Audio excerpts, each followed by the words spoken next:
To make awesome scenes, you're going to need some camera basics, and that's what this covers, along with the awesome effect of depth of field that gives focus to the areas that you want to highlight.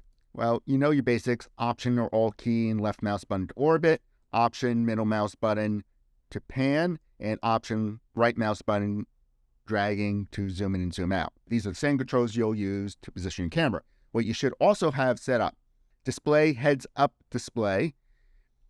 Make sure object details, which is this one, is checked.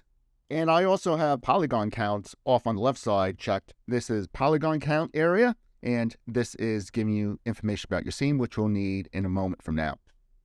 To create your camera, create cameras and camera. Now, here's your camera, and you can move it around your scene, and that would move the camera.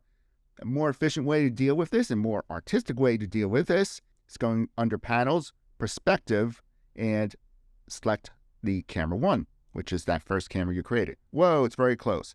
Just zoom out using the way you normally orbit and move around a perspective viewport. But this is the camera 1's view. To preview the area that you'll be capturing for the final image from this viewport, go up here and click this one, Resolution Gate, this icon. This area is related to what you set up under Render Settings here. So the proportions here are the same proportions out there. If you don't want to see this masking around it, just click off the mask. And the final helpful one up here, well, there's actually two, so it's not the final one, Field Chart. This displays an overlay that will definitely help you out when composing your image, and especially when you're trying to center things. And when I said that isn't the last one, you could toggle all these on and off. This locks your camera so you don't accidentally nudge it around after you picked the perfect shot.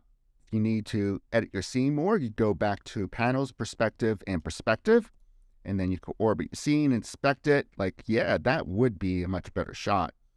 And then go back to Panels, Perspective, Camera 1, and that's our current shot. To move this camera again, unlock it. Now that I did some scene exploration, I like this shot a lot better. And then you can lock your camera. See you're rendering how it would look with Arnold, go to Renderer, Arnold. Give it a moment. Toggle back and forth between the viewport renderer and what it would look like in Arnold. Now let's explore the camera. In your outliner, select your current camera. Jump over to the attribute editor to go over some of the options like focal length. Think of a 35mm camera. 35 will be the focal length. If we change it to a 55mm lens, we'll get this tighter shot. As a reminder, you're only going to be rendering this part of the viewport. We switch this down to 10, which achieves this extreme perspective of your scene. So always play with the focal length when you're exploring the composition of your scenes. I'm going to set it back to 35 just for this demonstration. There's one more cool thing to be covered, and it's going to add a lot of awesome effect to your scene, and that's depth of field. Right here, turn on Enable DOF, and wait, don't see anything yet. Well, we need to know the distance to this real object, and then we need to set the aperture size. So know the distance. Click on that object, and you can read right here in your object information that it's 123.985. Going back to the camera, so what will be in focus is at 123.985, and the radius around it, let me set that to something extreme like 5. Right now I don't see anything. If you set something extreme like 5, all of a sudden everything's blurry around it. Now to dial that back down, instead of 5, let me try 1.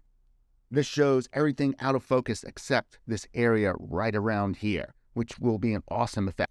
If you're animating the camera, you're going to have to keep track of the point of interest. No need to worry about that right now when you're rendering out a still. You have this awesome effect. Now, if you want to just turn it off, set it down to 0, and you can experiment what works with your scene.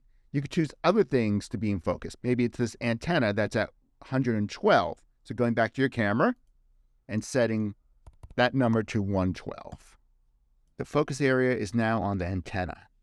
Increasing the aperture size to 5, you can see everything in here becomes blurry, but this part of the antenna is crisp and in focus. Hope you do some awesome things with these camera basics and playing with depth of field to bring attention to the areas of the image that you want to pop. Remember, when you move your camera, make sure to reset the distance, because right now it's at 123, and that's no longer in focus because with the camera, I set it to a different value of 81. When you reposition your shot, you're going to have to change the focus area. So 86.4. If I want that to be in focus, I'll type in 86. Make sure to adjust your numbers as you compose your scene through the camera.